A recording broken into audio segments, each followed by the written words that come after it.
Hello दोस्तों, finally sword immortal series का season 2 release हो चुका है, जिसकी रिलीज होने का आप सारे के सारे दोस्तों को बेसब्री से इंतजार था। क्योंकि दोस्तों स्वॉर्ड इमॉर्टल सीरीज के फर्स्ट एपिसोड को ही 1 मिलियन दोस्तों ने देखा है, जिसका मतलब है कि ये सीरीज इन सारे दोस्तों को काफी अच्छी लगी है। और आज की इस वीडियो में मैं आपके लिए इसका सीजन 2 को लॉन्ग में एक्सप्लेन कर रहा हूँ। आई होप आप सारे के सारे दोस्तों को ये सीजन 2 काफी ज्यादा पसंद आने वाला है। लेकिन जिन दोस्तों ने अभी तक इसका सीजन 1 नहीं देखा है तो उसका लिंक मैंने नीचे डिस्क्रिप्शन में डाल दिया है, वहाँ पर आप इसे चेकआउट कर सकते हैं। सीजन 2 स्टार्ट करने से पहले जो हमने सीजन 1 के एंड में देखा था वो मैं थोड़ा सा आप सारे दोस्तों को बताना चाहता हूँ। सीजन 1 के एंड में हमने देखा था कि मॉर्निंग और बाइचेन के बीच में एक लंबे अरसे बाद मुलाकात हुई थी, जहां पर हम देखते हैं कि बाइचेन मॉर्निंग को तो पहचान ही नहीं पा रहा था, क्योंकि बाइचेन को कुछ ही अरसा पहले काफी ज्यादा माइंड स्ट्रोक आए हुए थे, जिसकी वजह से उसकी याददाश्त काफी ज्यादा कमजोर और गायब हो चुकी थी। इसलिए तो वो मॉर्निंग को नहीं पहचान पा रहा था।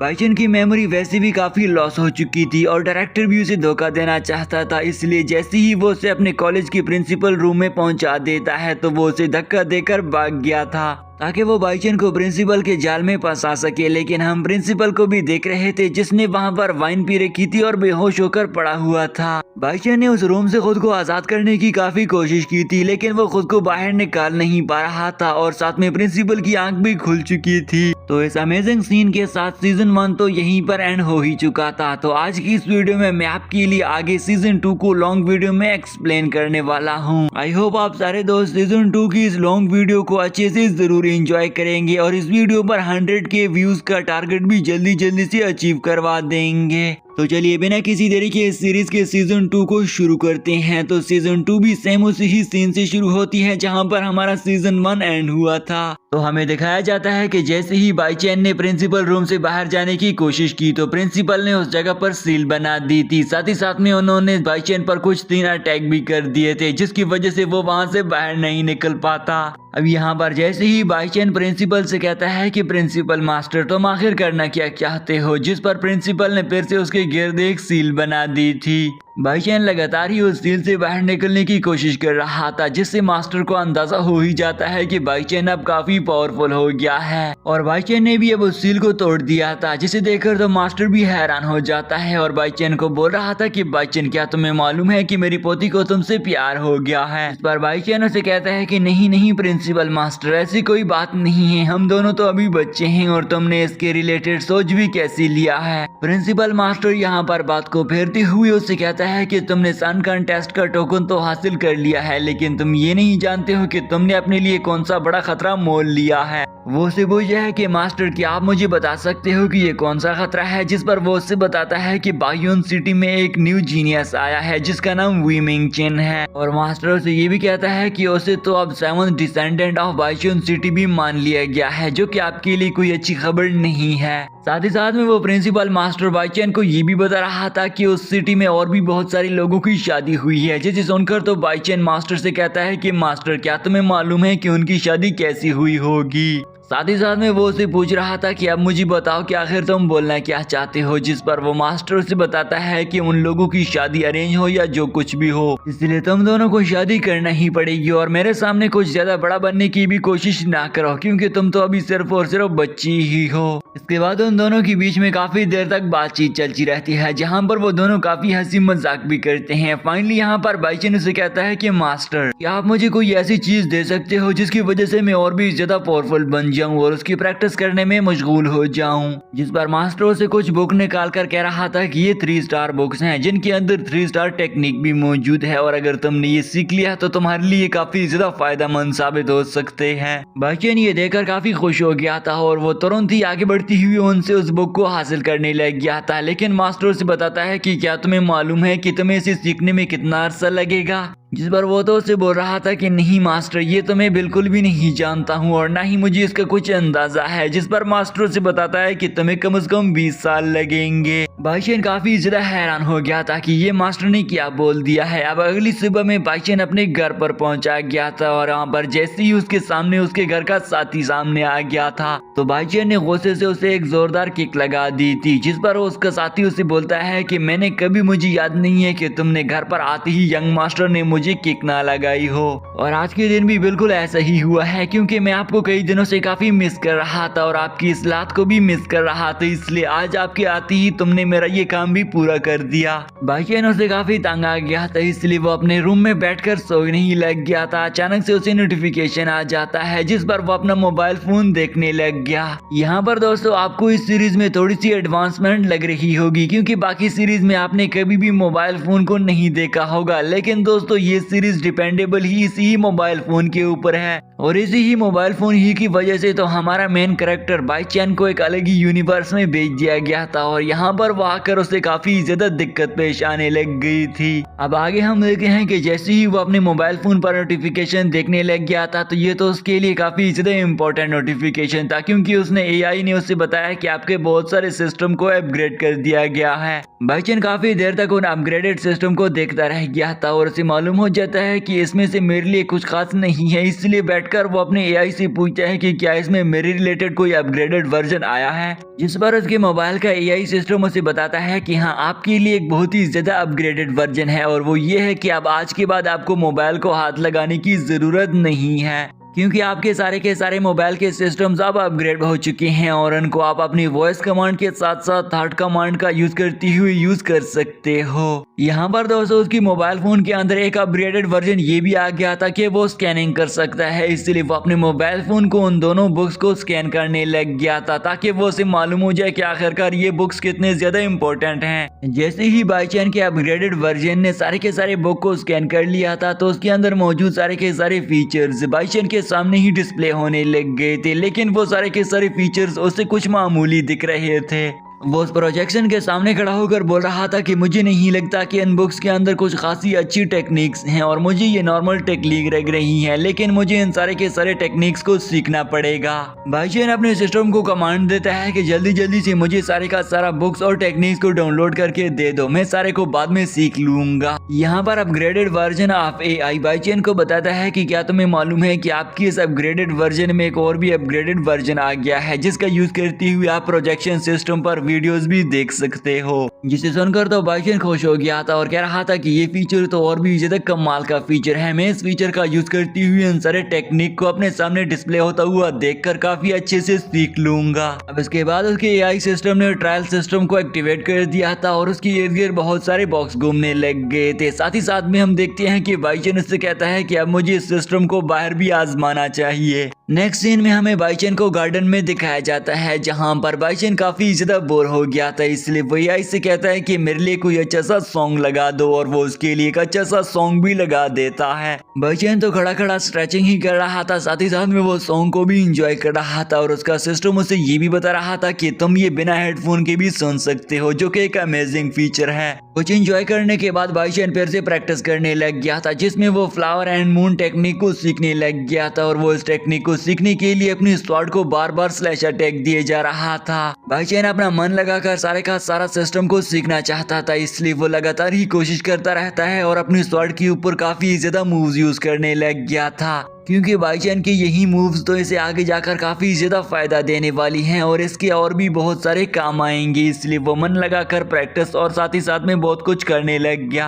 भाईचैन का ये सारा का सारा प्रैक्टिस सेशन तो प्रोजेक्शन सिस्टम में भी रिकॉर्ड होता चला जा रहा था। इसके बाद वो अपनी स्वॉर्ड की सेकंड टेक्निक को प्रैक्टिस करने की कोशिश में लग जाता है। ये दरअसल में एक स्वॉर्ड अटैकिंग टेक्निक थी और जैसे ही वो धीरे धीरे करती हुई उसे सीखने लग गया था तो भाईचैन को अंदाजा हो जाता है कि ये एक बहुत ही ज्यादा खतरनाक टेक्निक है। भाईचैन आगे बढ़ते हुए जैसे ही उसने इस टेक्निक का यूज करते हुए एक पेड़ पर हमला कर दिया था तो वो उस पेड़ को ही मार गिरा देता है और इसके बाद हम देखते हैं कि जैसे ही उसका एआई सिस्टम उसे बताता है कि जिस टाइप का सॉन्ग भी तुम्हारे सामने प्ले किया जाएगा तो तुम उसी ही तरह के मूव और एक्शन को यूज करने लग जाओगी, जिसका मतलब था कि अगर तुम्हारे सामने कोई अच्छा सा सॉन्ग प्ले किया जाए तो तुम अच्छी प्रैक्टिस सीख सकते हो। अब बाईचैन अपने सिस्टम की ये सारी की सारी बातें सुनने के बाद अपने सिस्टम से कहता है कि तो इसका मतलब तो ये हो गया है कि अगर मुझे जल्दी सीखना है तो अच्छे सॉन्ग्स को सुनना पड़ेगा और अगर मुझे स्लो सीखना है तो लवली सॉन्ग सुनना पड़ेंगे। बाईचैन अपने सिस्टम से ये भी कहता है कि मैं अपने सिस्टम का होस्ट हूँ, तो क्या मैं इसमें अपने रिलेटेड का सॉन्ग भी प्ले कर सकता हूँ? कि तभी यहाँ पर उसके पीछे उसका दूसरा साथी भी आ जाता है जो कि दरअसल में इसका टीचर ही था। और वो जैसे ही बाईचैन को देख लेता है तो वो तो काफी ज्यादा हैरान हो रहा था और कहता है कि ये बाईचैन अकेले अकेले में किससे खड़ा होकर बातें कर रहा है। और इस तरह बाईचैन को एआई बताता है कि अगर तुम अपने रिलेटेड का सॉन्ग प्ले करोगे तो उस पर कॉपीराइट आ जाएगा, यानी कि ये सब कुछ ब्लॉक हो जाएगा, जिसका मतलब है कि आप मुझे अच्छे से यूज नहीं कर पाओगे।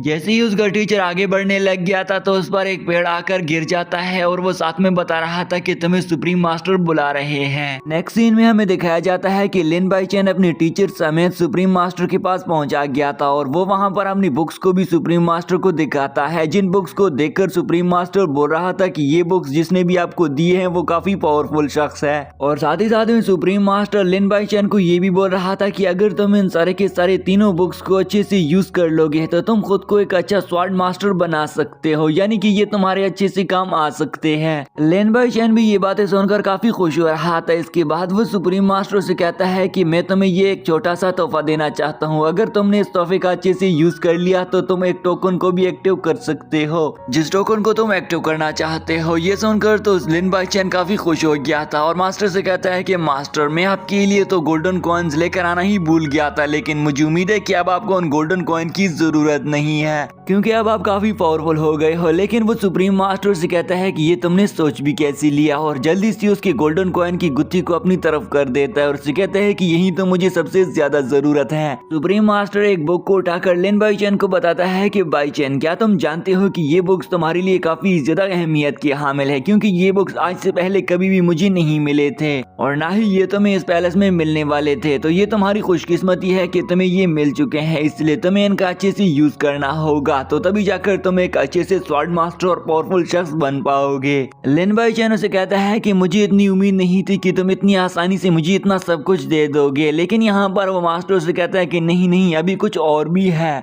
और उसे एक ब्लू स्वॉर्ड दिखाता है और बता रहा था कि ये मैं सिर्फ और सिर्फ तुम्हारे ही लिए लेकर आया हूँ, ये मिस्टर फैंग की है लेकिन अब उसकी काम की नहीं रही, तो मैंने सोचा कि ये तुम्हें ही दे दूं, तुम्हारे अच्छे खासे काम आ सकती है। जैसे ही लिन बाईचैन उसे उठा लेता है तो वो तो उसे काफी पसंद आ गई थी और साथ ही साथ में लिन बाईचैन खुश भी हो रहा था कि तभी जैसे ही वो लोग वहाँ से जाने वाले थे तो वो मास्टर लिन बाईचैन की ही स्वॉर्ड उठा लेता है, जिस पर लिन बाईचैन उसे कहता है कि मास्टर मास्टर आप क्या करने लगे हो, आप तो मेरी ही स्वॉर्ड लेकर जाने वाले हो, जिस पर मास्टर से कहता है कि तुम आजकल कुछ ज्यादा ही खुदगर्ज बन गए हो, तुम्हें मुझे भी तो कुछ दे देना चाहिए। लेकिन लिन बाईचैन उसे कहता है कि नहीं नहीं मास्टर मुझे इसकी असल में जरूरत है, इसलिए मैं ये तुम्हें नहीं ले जाने दे सकता हूँ। लेकिन मास्टर से कहता है कि अगर तुम्हें जरूरत है तो तुम उस ब्लू स्वॉर्ड को यूज कर लो, लेकिन मैं इसे नहीं देने वाला। मास्टर तो लिन बाईचैन की स्वॉर्ड लेकर चला गया था, लेकिन लिन बाईचैन को कुछ अच्छा नहीं लग रहा था। वो मन ही मन में सोच रहा था कि दाल में तो कुछ काला जरूर है। इस पर उसके टीचर वांग से कहते हैं कि नहीं तुम्हें ऐसा नहीं सोचना चाहिए, क्योंकि आपके सुप्रीम मास्टर ने आपको इतनी ज्यादा वैल्यूएबल चीजें दी हैं, इसलिए तुम्हें उस पर शक नहीं करना चाहिए, बल्कि तुम्हें तो उल्टा उसका साथ दे देना चाहिए, और मैं भी उसका साथ दे रहा हूँ तो तुम भी उसका साथ दो, ये हमारे हक में बेहतर है। ये सुनकर लिन बाईचैन मिस्टर वांग पर गुस्सा हो जाता है और उसे एक किक लगाता है। इसके बाद वो उसे बोल रहा था कि मैं तो यहाँ से जाने वाला हूँ। साथ में लिन बाईचैन अपना टोकन भी बाहर निकाल लेता है और वो कह रहा था कि मुझे इस टोकन को भी एक्टिव करना है, और वांग भी वहाँ से चला गया था और ये भी उस जगह से आ गया था ताकि वो उस टोकन को एक्टिव कर सके।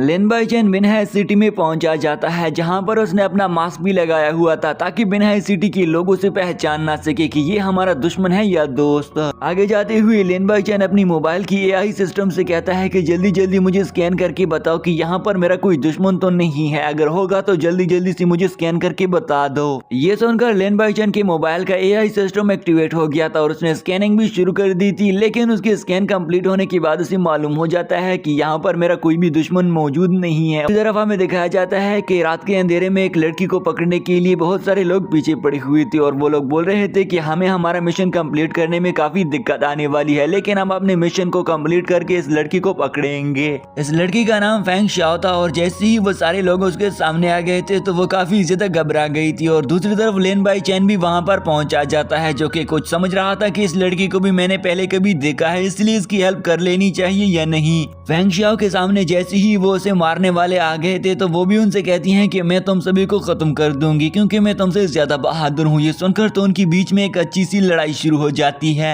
लड़ाई शुरू होती ही उन सारे के सारे सोल्जर्स ने फेंग शाओ पर हमले करना शुरू कर दिए थे और दूर खड़ा होकर लेन बाई चैन तो ये सारे का सारा नजारा बड़े आराम से खड़े होकर एंजॉय कर रहा था। फेंग शाओ के साथ उसका भाई भी था और हम देखते हैं कि वो भाई भी उनके साथ लड़ने की कोशिश कर रहा था ताकि वो अपनी सिस्टर की जान बचा सके। और यहाँ पर जैसे ही उन सारे सोल्जर्स का हेड उनके सामने आ गया था जिसने आंख पर पट्टी लगाई हुई थी, वो इसे कहता है कि हम अपने मिशन को कंप्लीट करके ही यहाँ से जाएंगे। और उन लोगों ने इनके भाई को भी मार दिया था जिससे फेंग शाओ काफी गुस्सा हो चुकी थी और वो अकेली भी रह चुकी थी। अचानक से फेंग शाओ पर पीछे ने उनके एक साथी ने हमला कर दिया था जिसकी वजह से वो बेहोश होने लग गई थी और उसका भाई भी उसके आवाजें लगा रहा था कि क्या सिस्टर तुम ठीक तो हो ना। ये आवाजें सुनकर तो उनके साथी आगे बढ़ती हुई उसके भाई को पैर से लात मारकर दूर फेंक देते हैं। साथ ही साथ में यहाँ पर उसकी सिस्टर भी अब काफी ज्यादा घायल हो जाने की वजह से बेहोश आ जाती है, जिस पर वो टकला बोल रहा था कि मुझे ये नहीं लग रहा था कि ये इतनी जल्दी हार मान जाएगी। लेन बाई चैन भी खड़ा होकर अब सोचने लग गया था कि मुझे अब इनकी हेल्प कर लेनी चाहिए, नहीं तो ये गुंडे लोग इस लड़की को मुझसे उठाकर चले जाएंगे। और साथ ही साथ में इसे ये भी लग रहा था कि इन गुंडे लोगों को मैंने पहले कभी देखा है, इसलिए मुझे इनसे अपना बदला भी पूरा कर लेना चाहिए।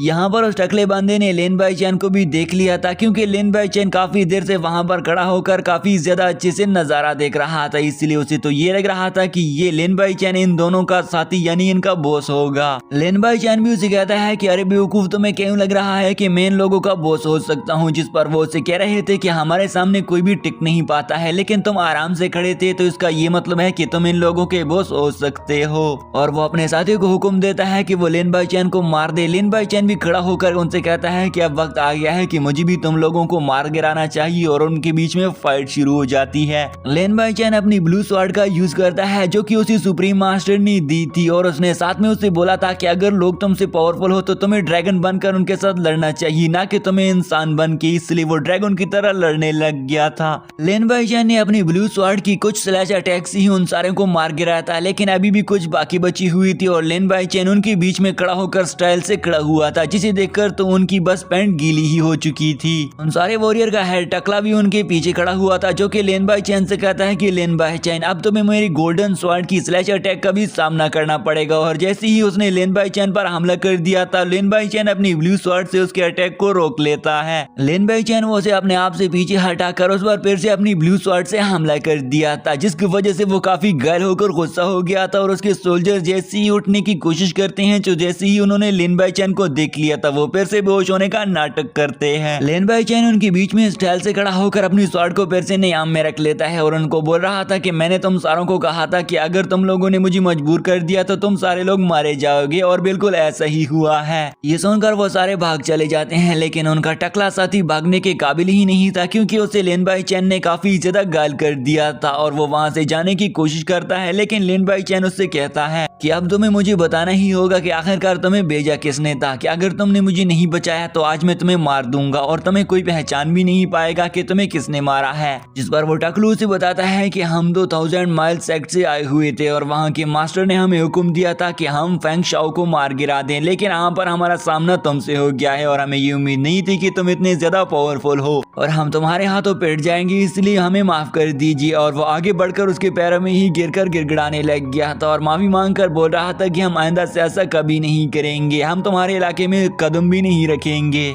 लेन बाई चैन हमेशा की तरह इसे भी एक जोरदार लात लगाकर पीछे हटा देता है और मन ही मन में ये सोच रहा था कि अच्छा हुआ कि मैं फेंग शाओ की जान बचाने यहाँ पर खड़ा हुआ था और फाइनली मैंने इन लोगों को मार गिराकर उनकी जान बचा ही ली है। यहाँ पर उनके दो लोग अभी भी बचे हुए थे जो कि धीरे धीरे करके उसके पीछे से भाग जाते हैं। लेन बाई चैन थोड़ा सा आगे जाती हुई मन ही मन में यही सोचे जा रहा था कि मुझे इस सिटी में कुछ गड़बड़ लग रही है, आखिरकार इस सिटी में हो क्या रहा है। अचानक से उसे ख्याल आता है कि मुझे इन लोगों को पकड़ना चाहिए था, क्योंकि मेरे पास तो खाना खाने के पैसे भी नहीं है और इनकी वजह से मुझे अच्छा खासा पैसा मिल जाता। अचानक से उसके सामने एक और गरीब शख्स आकर उसके पाँव में गिड़गिड़ाने लग गया था। वो शख्स दरअसल में फेंग शाओ का भाई था और वो अपनी सिस्टर को वहाँ से लेकर चला गया था ताकि वो गुंडे लोगों से उसे बचा सके, और अब वो इसका शुक्रिया अदा करने के लिए इसके पास आ गया है और उसका शुक्रिया अदा कर बोल रहा था कि मैं आपका बहुत बहुत शुक्रगुजार हूँ कि आपने मेरी और मेरी सिस्टर की जान बचाई है। मैं आपका ये एहसान कभी भी नहीं भूल पाऊंगा और जब कभी भी आप हमारी सिटी में आओ तो मैं आपकी हेल्प जरूर करूंगा। जिसे सुनकर तो लिन बाई चैन से कहता है कि आप छोटे जरूर हो लेकिन आप काफी समझदार हो, तो क्या आप मुझे बता सकते हो कि आप अपनी सिस्टर को कहाँ लेकर चले गए हो, क्या वो महफूज भी है या नहीं। जिस पर वो बता रहा था कि मैं अपनी सिस्टर को महफूज जगह पर लेकर चला गया हूँ। लिन बाई चैन उस शख्स को देखकर मन ही मन में यह सोच रहा था कि मैंने इस शख्स को पहले कभी देखा है, और वो मन ही मन में सोचते हुए उसे याद भी आ गया था कि मैंने इसे होटल में एक वेटर के तौर पर देखा था। याद आ जाने के बाद लिन बाई चैन से कहता है कि क्या तुम एक वेटर हो, जिस पर वो कह रहा था कि हाँ अब तुम्हें अच्छी सी याद आ गया है और मुझे भी याद आ गया है कि तुम हमारे होटल में आए हुए थे। और वो लड़का भी अब उसे कहता है कि हाँ अगली बार आप जब आओगे तो मैं आपका अच्छे से स्वागत करूंगा और आपको और भी अच्छा अच्छा खाना दूंगा, क्योंकि आपने मेरी हेल्प की है और मेरी सिस्टर के साथ मेरी जान भी बचाई है, तो मेरा इतना तो हक बनता है। यहाँ पर अचानक से उसकी सिस्टर भी आ गई थी जो कि वो बोल रही थी कि तुम दोनों क्या बातें कर रहे हो, मुझे तो ये उम्मीद नहीं थी कि आज हमारी हेल्प करने भी कोई आ जाएगा, लेकिन लिन बाई चैन आ चुके हैं तो हमारे लिए इससे अच्छी बात क्या हो सकती है। उसका छोटा भाई उसका तारीफ बताते हुए कहता है कि ये हमारे पहले ही होटल में आया हुआ है और हमने इसका अच्छा खासा तवाज़ा भी किया था। तभी यहाँ पर फेंग शाओ से कहती है कि मैं भी आपका शुक्रगुजार हूँ कि आपने अपनी जान पर खेलकर हमारी जान बचाई है, लेकिन क्या आप मुझे बता सकते हो कि आखिरकार तुमने ऐसा किया ही क्यों और मेरी जान क्यों बचाई है, तुम्हारा मकसद क्या था। लिन बाई चैन उसे तो कुछ अच्छा खासा जवाब नहीं देता और उससे कह रहा था कि तुम मेरा यह एहसान फ्यूचर में कभी चुका देना, और वो वहाँ से जाने लग गया था। लेकिन वो लड़की पीछे से उसे कहती है कि अपना नाम तो बता दो, लेकिन लिन बाई चैन अपना नाम नहीं बता रहा था।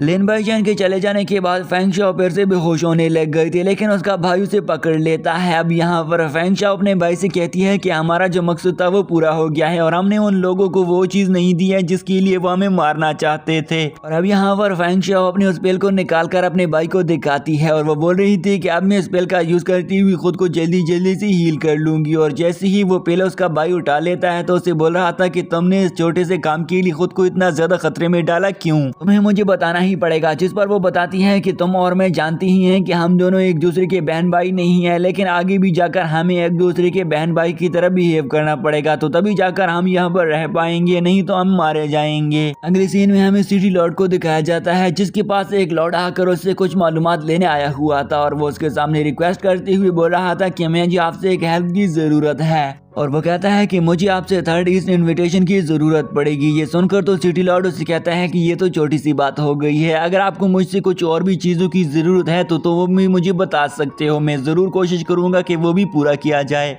नेक्स्ट सीन में हमें फेंग शाओ के घर का मंजर दिखाया जाता है जहाँ पर फेंग शाओ को उसके घर पर लेकर आया गया था और उसके फादर उसे देखकर शाओ को बोल रहा था कि तुम्हें क्या हो गया है, आखिरकार तुम बेहोश कैसी हो गई थी। फेंग शाओ के लिए उसका फादर काफी परेशान हो गया था। अचानक से वहाँ पर परेशानी की आलम में फेंग शाओ को भी होश आ ही जाता है और सबसे पहले वो अपनी मॉम डैड को देखती है और कह रही थी कि मैं यहाँ पर कैसे आ गई हूँ, आखिर मुझे क्या हुआ था। जिस पर उसकी मॉम उसे बताती है कि तुम यहाँ से किसी काम करने बाहर गई हुई थी और हमेशा की तरह मार्शल आर्ट के चर्चे करके गई थी और वापस आने पर हमें मालूम हुआ कि तुम तो बेहोश हो गई थी। फेंग शाओ भी मॉम को बोल रही थी कि हाँ मॉम मुझे भी कुछ मालूम नहीं कि मेरे साथ क्या हुआ था, और वो जैसे ही अपने हाथ की तरफ देखती है तो उससे तो ब्लैक डार्क एनर्जी बाहर निकल रही थी। जिस पर वो मॉम से कहती है कि मुझे तो कुछ खास याद ही नहीं है। मॉम डैड भी उसे यही कह रहे हैं कि हाँ चलो ठीक है, अगर तुम्हें कुछ याद नहीं है तो तुम्हें अपने माइंड पर जोर देने की कोई जरूरत नहीं है, जब आपके कहीं दोस्त आ जाएंगे तो मैं उनसे पूछ लूंगी कि आखिर तुम्हें क्या हुआ था, अब तुम्हें आराम करने की जरूरत है। नेक्स्ट सीन में हमें फिर से लिन बाई चैन को दिखाया जाता है जिसे प्रिंसिपल मास्टर ने अपने पास बुलाया था और वो उसके कहने पर उसके पास आ जाता है। वहाँ पर आते ही लिन बाई चैन देखते हैं कि वहाँ पर उसकी ग्रैंड डॉटर शाओ भी मौजूद थी। जिस पर लिन बाई चैन मास्टर से कहता है कि मास्टर आप कभी भी नहीं सुधरोगे। लिन बाई चैन ने मास्टर को ऐसा इसलिए बोला था क्योंकि लिन बाई चैन का टाइम वेस्ट हो रहा था और वो नहीं चाहता था कि वो शाओ के साथ अपना टाइम वेस्ट करे। जिस पर मास्टर से कहता है कि मुझे नहीं लगता कि तुम मुझसे ज्यादा बिजी होगे। लेकिन लिन बाई चैन तो मास्टर से कहता है कि मास्टर मुझे तो ये लगता है कि ये सब कुछ मेरी ही वजह से से चल रहा है, अगर मैंने इनकार कर दिया तो सब कुछ रुक जाएगा। साथ ही साथ में वो प्रिंसिपल मास्टर से ये भी कहता है कि मुझे मास्टर ने बताया है कि यहाँ पर कोई कंपटीशन शुरू होने वाला है, जिस पर प्रिंसिपल मास्टर बताता है कि हाँ तुमने सही तो सुना है। प्रिंसिपल मास्टर लिन बाई चैन के सामने एक बुक रखता है और उससे कहता है कि अगर तुम इस बुक की अच्छी सी प्रैक्टिस कर लोगे तो मुझे पूरा यकीन है कि तुम इस कंपटीशन को विन कर सकते हो। ये सुनकर लिन बाई चैन ने तो साफ साफ इनकार कर दिया था और उससे कहता है कि प्रिंसिपल मास्टर क्या आप मुझे इस कंपटीशन में मरवाना चाहते हैं? मैंने सुना है कि ये कंपटीशन एक बहुत डेंजरस कंपटीशन है। लेकिन प्रिंसिपल मास्टर से कहता है कि बेवकूफ ना बनो और उसके सामने बुक खोल देता है और उसे कह रहा था कि इसमें से जो कुछ लिखा हुआ है बिल्कुल सही है, तुम इसे देख सकते हो। लिन बाई चैन उस बुक को पढ़ने लग गया था और उस बुक के अंदर बहुत कुछ लिखा हुआ था। इसके बाद वो दूसरी तरफ शॉ को भी थ्रो कर देता है और उसे कहता है कि तुम भी अच्छे से इसे देख लो। जैसे ही वो दोनों बुक को अच्छी तरीके से रीड कर लेते हैं तो यहाँ पर प्रिंसिपल मास्टर इस बुक के अंदर मौजूद एक डिसाइपल की रिलेटेड बताना शुरू करता है कि आखिरकार ये डिसाइपल कौन था। प्रिंसिपल मास्टर लिन बाई चैन को बताता है कि लिन बाई चैन क्या तुम जानते हो कि तुम्हारे मास्टर का एक और भी एक्स्ट्रा ऑर्डिनरी डिसाइपल था जिसे आज से पहले किसी ने अगवा कर लिया था। उस शख्स का नाम बाई हाइकिंग है जिसने तुम्हारे मास्टर के डिसाइपल को किडनैप किया था और मैं आपको बता देता हूँ कि वो भी इसी ही कंपटीशन में आएगा जिस कंपटीशन के बारे में मैं आपको बोल रहा हूँ और इसी ही कंपटीशन के बारे में मैंने आपको बुक भी दे दी है। इसलिए अब ये आप पर डिपेंड करता है कि आप कंपटीशन में हिस्सा लेने के लिए इस बुक से कुछ सीखना चाहते भी या नहीं। साथ ही साथ में फ्लैशबैक सीन में हमें लिन बाई चैन के मास्टर और उसके डिसाइपल को भी दिखाया जा रहा था। ये सारी की सारी कहानी सुनने के बाद लिन बाई चैन कहता है कि मैं भी इस स्टोरी में काफी ज्यादा इंटरेस्ट लगने लगा हूँ, इसलिए अब मुझे भी इस कंपटीशन में हिस्सा लेना चाहिए। जिस पर प्रिंसिपल मास्टर से बताता है कि इसमें से 30 मास्टर्स आएंगे और वो सारे के सारे एक्स्ट्रा ऑर्डिनरी मास्टर्स हैं, इसलिए ये कोई बच्चों का खेल नहीं है। प्रिंसिपल मास्टर लिन बाई चैन को ये भी बताता है कि अब तुम्हारा कंपटीशन में जाना काफी मुश्किल हो गया है क्योंकि 30 लोगों को वहाँ पर सेलेक्ट किया गया है और तुम्हारा इन्विटेशन के बिना सेलेक्ट होना मुश्किल है। लेकिन लिन बाई चैन तो उसे कहता है कि जब मैं किसी बात की ठान लूं तो मुझे कोई भी नहीं रोक सकता है। ये सुनकर तो प्रिंसिपल मास्टर को हंसी आ जाती है और उसे कहता है कि चलो ठीक है तुम भी खुद को आजमा लो। लिन बाई चैन जाने से पहले प्रिंसिपल मास्टर से कहता है कि मास्टर मुझे बताओ कि आखिरकार इसकी रिक्वायरमेंट्स क्या हैं, जिस पर वो बता रहा था कि सबसे पहले तुम्हारे लेवल्स और पावर को चेक किया जाएगा और अगर तुम्हारी स्ट्रेंथ और लेवल उनके अकॉर्डिंग हुई तो फिर तुम्हें सेलेक्ट तो नहीं किया जाएगा बल्कि और भी बहुत सारे टेस्ट लिए जाएंगे और अगर तुमने इन्हें क्वालिफाई कर लिया तो मैं यकीन दिलाता हूँ कि तुम्हें इसके लिए सेलेक्ट कर लिया जाएगा। लेकिन ये सब कुछ को अचीव करना तुम्हारे लिए आसान काम नहीं है क्योंकि वहाँ पर जो 30 टॉप कैंडिडेट्स आए हुए होंगे उनके पास काफी कुछ पावर्स होंगी। लेकिन अगर तुमने मेरे बताए हुए फार्मूले पर अमल कर लिया तो मैं आपको यकीन दिलाता हूँ कि मैं आपका कोई ना कोई जुगाड़ लगा ही लूंगा। ये सुनकर तो लिन बाई चैन काफी एक्साइटेड हो गया था। ये सुनकर तो मिसेस शॉ को भी अच्छा लगा और वो अपने दादाजान से कहती हैं कि हाँ अगर आप हमारी हेल्प कर सकते हैं तो हम दोनों सब कुछ कर दिखाएंगे। जिस पर प्रिंसिपल मास्टर उठ खड़ा होकर कहता है कि मैं आपको लाइब्रेरी में जाने का अलाउ करता हूँ लेकिन वहाँ से तुम सिर्फ और सिर्फ 3 बुक ही उठा कर लेकर आ सकते हो, इससे ज्यादा नहीं। ये सुनकर तो दोनों लाइब्रेरी ही की तरफ निकल जाते हैं और लाइब्रेरी में पहुंचने के बाद वो इर्द गिर्द अपने लिए कोई अच्छी सी किताबें ढूंढने लग गए थे और इन लोगों के पास सिर्फ 3 बुक्स की ही लिमिट थी। लिन बाई चैन वहाँ पर लाइब्रेरी में खड़े होकर अफसोस कर रहा था क्योंकि उसके पास उस टाइम अपना मोबाइल फोन और AI सिस्टम नहीं था। अगर उसके पास होता तो उसके लिए बुक को सेलेक्ट करना एक चुटकियों का काम था। लेकिन खैर अब लिन बाई चैन के पास मोबाइल फोन तो था ही नहीं, इसलिए एक एक करके वो बुक्स को चेक करने लग गया था लेकिन उसे पूरी लाइब्रेरी में कोई ढंग की बुक मिलती ही नहीं। लिन बाई चैन मायूस होकर एक जगह पर खड़ा ही हुआ था। अचानक से उसे वहाँ पर एक अच्छी सी बुक दिख जाती है जिस पर वो उसे चेक करने लग गया था और वो बुक तो उसे अच्छी खासी पसंद आ जाती है। काफी टाइम गुजरने के बाद लिन बाई चैन को एक ही बुक पसंद आई थी और दूसरी तरफ शॉ भी उसके लिए 3 बुक्स लेकर आ जाती हैं जो उसे बोल रही थी कि क्या तुमने सिर्फ और सिर्फ एक ही बुक चूज किया है। लिन बाई चैन बताता है कि हाँ मैं काफी लेजी हूँ और मैं सिर्फ और सिर्फ इसी एक ही बुक की अच्छी से प्रैक्टिस कर लूंगा, इसलिए मुझे बाकी 2 बुक्स की जरूरत नहीं है। लाइब्रेरी का काम तो इन दोनों का मुकम्मल हो गया था। अब इन दोनों की प्रैक्टिस करने का टाइम था कि अगली ही पल हमें 2 डिसाइपल को प्रैक्टिस करते हुए दिखाया जाता है। यहाँ पर वो दोनों डिसाइपल बैटल रूम में खड़े हुए थे और लगातार एक दूसरे को चैलेंज दिए जा रहे थे। साथ ही साथ में अपनी स्वॉर्ड्स का यूज करते हुए लगातार एक दूसरे के साथ हमला किए जा रहे थे। वो लड़की इतनी ज्यादा स्ट्रॉन्ग डिसाइपल नहीं थी लेकिन वो फिर भी हार नहीं मानती और लगातार ही काफी देर तक इन दोनों की बीच में प्रैक्टिस चलती रहती है। अचानक से वहाँ पर इनके मास्टर भी पहुंचा जाते हैं जिनके आते साथ ही वो इन दोनों को शाबाश देने लग जाते हैं और बोल रहे थे कि हमें इतना ज्यादा यकीन नहीं था कि तुम इतना लंबे टाइम तक भी प्रैक्टिस कर सकते हो। प्रैक्टिस रूम में अब टोटल 4 डिसाइपल आ गए थे, जिनमें से एक लिन बाई चैन, दूसरा शाह और तीसरा चौथा वो दोनों डिसाइपल्स थे, जिनको मास्टर बोल रहा था कि मुझे तुम सारे के सारे चारों पर ज्यादा से ज्यादा भरोसा है, इसलिए मैं चाहता हूँ कि तुम चारों के चारों ज्यादा से ज्यादा प्रैक्टिस करो और सन कंटेस्ट में जाकर हमारी मेन एकेडमी का नाम रोशन करो। और बस मेरी ही सिर्फ और सिर्फ यही एक ही ख्वाहिश है।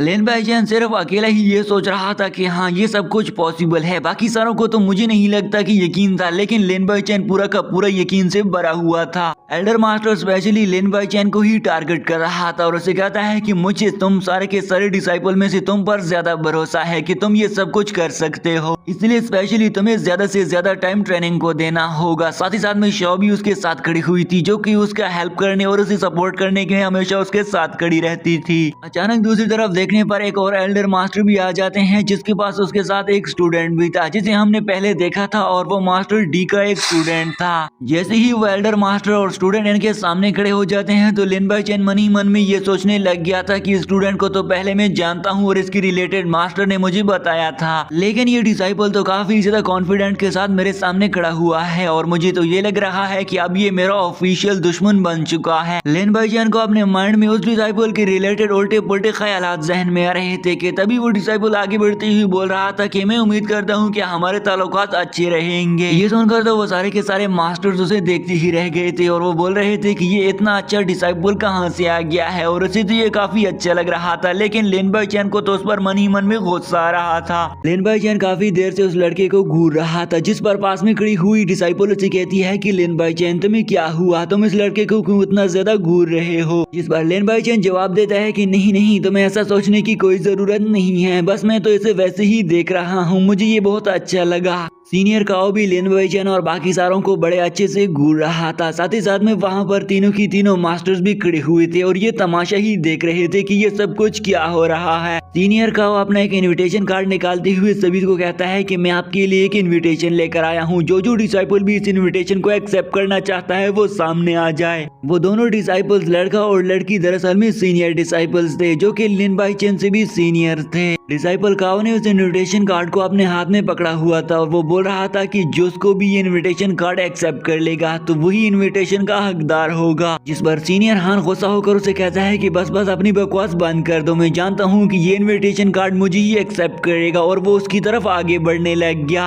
वो डिसाइपल जैसे ही सीनियर डिसाइपल हान की तरफ उस टोकन को थ्रो करता है तो वो जैसे ही अपनी एनर्जी का यूज करके उसे खुद को एक्सेप्ट करवा ही रहा था, लेकिन वो वहाँ से काफी ज्यादा एनर्जी रिलीज करके सीनियर हान को दूर फेंक देता है। सीनियर हान को अभी भी यकीन था कि ये टोकन मुझे ही एक्सेप्ट करेगा और मैं ही इनविटेटर बनूंगा, लेकिन जैसे ही वो फिर से अपनी दोनों हाथों की एनर्जी का यूज करके उसे खुद को एक्सेप्ट करवा रहा था। डिसाइपल कार्ड इस इनविटेशन कार्ड को इसलिए लेकर आया था ताकि जो कोई भी इसे एक्सेप्ट कर ले तो उसे उस कंपटीशन में हिस्सा दे दिया जाएगा, जिसका ये टोकन था। यहाँ पर वो सीनियर लगातार ही खुद को वहाँ पर प्रूव करने की कोशिश कर रहा था कि ये टोकन मुझे एक्सेप्ट कर ले, और साथ ही साथ में सारे मास्टर्स ये खड़े होकर देख रहे थे। अचानक उस इनविटेशन टोकन से फिर से काफी एनर्जी रिलीज होकर उस सीनियर को पीछे धकेल देती है, लेकिन उसके टीचर ने आकर उसकी जान बचा ली थी, लेकिन उस टोकन ने उसे कभी भी एक्सेप्ट ना किया। ये सब कुछ देखकर तो डिसाइपल का सीनियर डिसाइपल से कहता है कि मैंने तो तुमसे पहले ही बोला था कि ये इनविटेशन टोकन तुम्हें कभी भी एक्सेप्ट नहीं करेगा, क्योंकि तुम इसके काबिल ही नहीं हो। ये देखकर तो उसके मास्टर और सीनियर डिसाइपल को काफी गुस्सा आ रहा था और यहाँ पर फिर से डिसाइपल काओ ने उस टोकन को अपने हाथ में ले लिया। अब उसकी बाकी साथियों की बारी आने वाली थी। चारों डिसाइपल में से एक डिसाइपल तो अब निकल ही गया था, बाकी बच गए थे 3 डिसाइपल, जिनमें से लिन बाई चैन अपने पास में खड़ी हुई वो सीनियर डिसाइपल से कहता है कि तुम्हें खुद को आजमा लेना चाहिए, लेकिन वो सीनियर डिसाइपल तो उसे कहते हैं कि नहीं नहीं, पहले मिसेस शाओ को आजमा लेना चाहिए। जिस पर पास में खड़ा हुआ वो शख्स भी उसे कहता है कि हाँ अब मिसेस शाओ की बारी है। जैसे ही मिस शाओ आगे बढ़ती हुई अपने स्वॉर्ड से उस टोकन पर हमला करती है ताकि वो उसे इम्प्रेस कर सके, लेकिन उसने इसे भी पीछे धकेल दिया था और मास्टर आगे बढ़ती हुई मिस शाओ की जान बचा लेता है।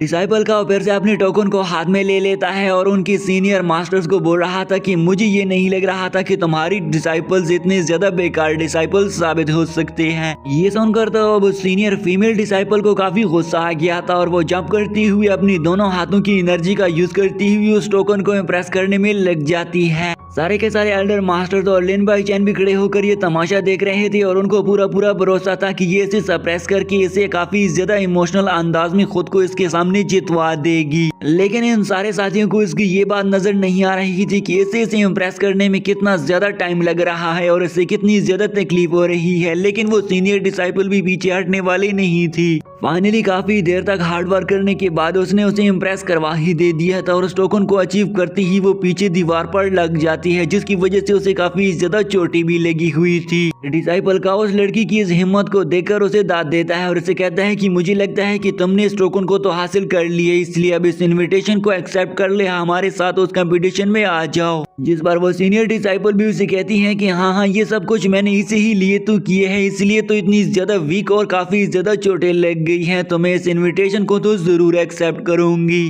फाइनली उन चारों डिसाइपल में से 3 डिसाइपल ने तो अपने आप को आजमा लिया था और उनमें से एक सीनियर डिसाइपल ने इनविटेशन को भी एक्सेप्ट कर लिया था। लेकिन अब लास्ट में बचा हुआ लिन बाई चैन था और उसकी बारी आने वाली थी। जिस बार डिसाइपल काओ कहता है कि अब मैं चाहता हूं कि लिन बाई चैन ट्राई कर ले, क्योंकि अब तुम ही लास्ट पर बच गए हो। लिन बाई चैन तो उस मिस्टर काओ से कहता है कि मैं आपको पहले से जानता हूं, तुमने काफी मर्तबा हम लोगों को धोखा दिया है और इस मर्तबा मैं तुम्हें धोखा देने नहीं दूंगा। ये सारी की सारी बातें सुनते हुए डिसाइपल काओ को भी गुस्सा आ रहा था और वो उसे कहता है कि मेरे सामने बकवास बंद करो और मैंने तुम्हें बोला है कि जल्दी जल्दी से इसे इम्प्रेस करने की कोशिश करो, नहीं तो यहाँ से चले जाओ। लिन बाई चैन भी उसे कहता है कि हाँ मैं ट्राई करने वाला हूँ, लेकिन अगर इसने मेरा स्वीकार कर लिया, यानी कि इसने मुझे एक्सेप्ट कर लिया और मैंने इसे इम्प्रेस कर दिया, तो तुम्हारा मुंह देखने के काबिल रह जाएगा, क्योंकि तुम और तुम्हारे मास्टर्स बिल्कुल भी ये नहीं चाहते हैं कि ये टोकन मुझे एक्सेप्ट कर ले और मैं भी इस इनविटेशन को एक्सेप्ट कर लूं और उस कंपटीशन में हिस्सा ले लूं। ये तुम लोग कभी भी नहीं चाहोगे, लेकिन मैं ये कर दिखाऊंगा। ये सुनकर डिसाइपल काओ कहता है कि इतना ज्यादा घमंड दिखाने की कोई जरूरत नहीं है, तुमने देख ही लिया है कि 3 लोगों में से सिर्फ और सिर्फ एक ही ने इसे एक्सेप्ट कर लिया है और तो कुछ नहीं कर पाए, इसलिए मुझे ये नहीं लगता कि तुम भी इसे इम्प्रेस कर लो और तुम्हें ना ही ज्यादा घमंड दिखाने की जरूरत है। जिस पर लिन बाई चैन कहता है कि ये तो अब देखा जाएगा, टाइम अब बहुत कम है। जैसे ही डिसाइपल का उस टोकन को लिन बाई चैन की तरफ थ्रो कर देता है, लिन बाई चैन उसे अपनी तरफ आता हुआ देखकर अपनी हैंड एनर्जी को एक्टिव कर देता है और उस एनर्जी का यूज करते हुए अचानक से हम देखते हैं कि वो टोकन तो उसके हाथ में ही गायब हो गया था, जिसे देखकर तो वहाँ पर खड़ी हुई सारे के सारे डिसाइपल हैरान हो गए थे। वो कह रहे थे कि ये सब कुछ क्या हो गया है, आखिरकार पूरा का पूरा टोकन इसके हैंड के अंदर कैसे अब्जॉर्ब हो गया है। लिन बाई चैन उसे कहता है कि इसने मुझे एक्सेप्ट कर लिया है। ये देखकर तो एल्डर मास्टर्स भी हैरान थे कि इसे तो एक्सेप्ट करने में थोड़ी सी दिक्कत नहीं आई है, बस एक ही पल एनर्जी को एक्टिव करते हुए इसने इसे एक्सेप्ट कर दिया, आखिरकार ये कैसे मुमकिन हो सकता है। लिन बाई चैन उसे कहता है कि मैंने तुम्हें पहले ही बोला था कि मेरे लिए ये चुटकियों का काम है, इसलिए अब तुम लोग मुझे बताओ कि इसने मुझे एक्सेप्ट कर लिया तो मैं इस कंपटीशन में जाने वाला हूँ। डिसाइपल काओ से कहता है कि मुझे ये नहीं लगता कि तुमने ये अच्छे में कर लिया है, तुमने इसके लिए कोई जादुई ट्रिक यूज की होगी और तुमने हमें धोखा देकर ये सब कुछ कर दिया है, ये सब कुछ मुमकिन ही नहीं था। लिन बाई चैन उसे कहता है कि अगर तुम जो कुछ भी बोलो, इसने मुझे एक्सेप्ट कर लिया और मैंने भी इस इनविटेशन कार्ड को एक्सेप्ट कर लिया, तो इसका मतलब है कि मैं भी कंपटीशन में हिस्सा जरूर लूंगा। डिसाइपल काओ से कहता है कि चलो ठीक है, भले ही तुम्हें इस कार्ड ने तुम्हें एक्सेप्ट कर लिया, लेकिन मैं तुम्हें इस कंपटीशन में जरूर हराऊंगा। जिस बार लिन बाई चैन उसे कहता है कि अपनी बकवास बंद करो और यहाँ से चले जाओ। ये सुनकर तो मिस्टर काओ काफी गुस्सा हो रहा था और उससे बर्दाश्त बिल्कुल ही नहीं हुआ, लेकिन फिर भी उसे वहाँ से जाना पड़ा क्योंकि वो यहाँ पर रोला रपड़ा नहीं करना चाहता था। और जैसे ही वो वहाँ से चला गया तो लिन बाई चैन के पास उसकी तीनों डिसाइपल्स आ जाते हैं। सबसे पहले शाओ आगे बढ़ती हुई से कहती है कि जल्दी जल्दी से मुझे बताओ कि ये सब कुछ तुमने कैसे किया, हम भी ये सब कुछ सीखना चाहते हैं। लिन बाई चैन उनसे कहता है कि नहीं, हमें इतनी छोटी छोटी खुशियों पर इतना ज्यादा ध्यान नहीं देना चाहिए, बल्कि हमें आगे का फोकस रखना चाहिए। और वो वहाँ से चले जाते हैं। अगली सीन में हमें फिर से बायून सिटी का मंजर दिखाया जाता है, जहाँ पर रात के अंधेरे में वो चारों के चारों डिसाइपल्स अपने तीनों मास्टर्स के सामने खड़े हुए थे। वो मास्टर अपने चारों डिसाइपल्स से कहते हैं कि ये हमारे बायून सिटी के लिए काफी ज्यादा इम्पोर्टेंट कंपटीशन होने वाला है, जिसमें हमारी एकेडमी और हमारी सिटी की इज्जत शामिल है। और तुम लोगों ने देख ही लिया है कि मिस्टर काउ डिसाइपल कितना ज्यादा अकड़ दिखा रहा था, इसलिए हमें इन्हें हराना होगा ताकि ये लोग हमारे मुंह दिखाने के काबिल ना रह जाएं। पास में खड़े हुए बाकी सारे एल्डर मास्टर भी इन चारों के चारों डिसाइपल्स और स्पेशली लिन बाई चैन को बोल रहे थे कि तुम्हें अपने एट्रीब्यूट्स पर भी काम करना पड़ेगा, तभी जाकर हमें उन्हें हराना इजी हो जाएगा। साथ ही साथ में वो मास्टर इन्हें बताते हैं कि हमें और भी वो बहुत सारी चीजें आपको दिखाना है और सिखाना है, इसलिए वो तो वहाँ से चले जाते हैं। लिन बाई चैन वहाँ पर अपने हाथ में पड़े हुए कागज को काफी देखकर हैरान था। लिन बाई चैन मन ही मन में खड़ा होकर सोच रहा था कि डिसाइपल काउ की स्ट्रेंथ तो मुझसे काफी ज्यादा है, इसलिए मैं उसके सामने कौन सी ऐसी पावर्स यूज करूं जिसकी वजह से मैं उसे इजीली हरा सकूं। फाइनली लिन बाई चैन खुद से कहता है कि मुझे ज्यादा से ज्यादा प्रैक्टिस करने की जरूरत है और वो डिसाइपल भी उसे कहती हैं कि हाँ तुम्हें ऐसा ही करना होगा। लेकिन लिन बाई चैन बात को फेरते हुए कहता है कि नहीं नहीं, मैं अब ज्यादा से ज्यादा फोकस अपनी स्टडीज पर करूंगा, मैं ज्यादा ट्रेनिंग पर फोकस नहीं करने वाला। ये सुनकर तो वो सीनियर डिसाइपल उसे कहती है कि आज से पहले तो तुमने कभी भी स्टडी के रिलेटेड कोई बात नहीं की, तो अब तुम्हें स्टडी कहाँ से याद आ गई है। नेक्स्ट सीन में हमें दिखाया जाता है कि लिन बाई चैन अपने एआई सिस्टम के प्रोजेक्टर के सामने बैठकर अपने सारे के सारे एप्स को चेक कर रहा था जो कि उसने इंस्टॉलिंग पर लगाए हुए थे, और अपने एआई सिस्टम से पूछते हैं कि क्या सारे के सारे एप्लीकेशंस इंस्टॉल हो गए हैं जो कि मैंने इंस्टॉलिंग पर लगाए थे। तो उसे मालूम पड़ता है कि हाँ सारे डाउनलोड हो चुके हैं। लिन बाई चैन काफी ज्यादा मजाकिया मिजाज का था, जिस पर वो एआई से पूछते हैं कि अगर मैं इन सारे के सारे एप्स को इंस्टॉल और डाउनलोड करने के बाद यूज करूंगा तो क्या इससे मेरी बैटरी लाइफ पर हेल्प पड़ने वाला है। ऑफ कोर्स एआई सिस्टम भी उसे बताती है कि हाँ अगर तुम्हारे पास ज्यादा चीजें होगी तो तुम्हारा बैटरी टाइमिंग भी कम ही होगा।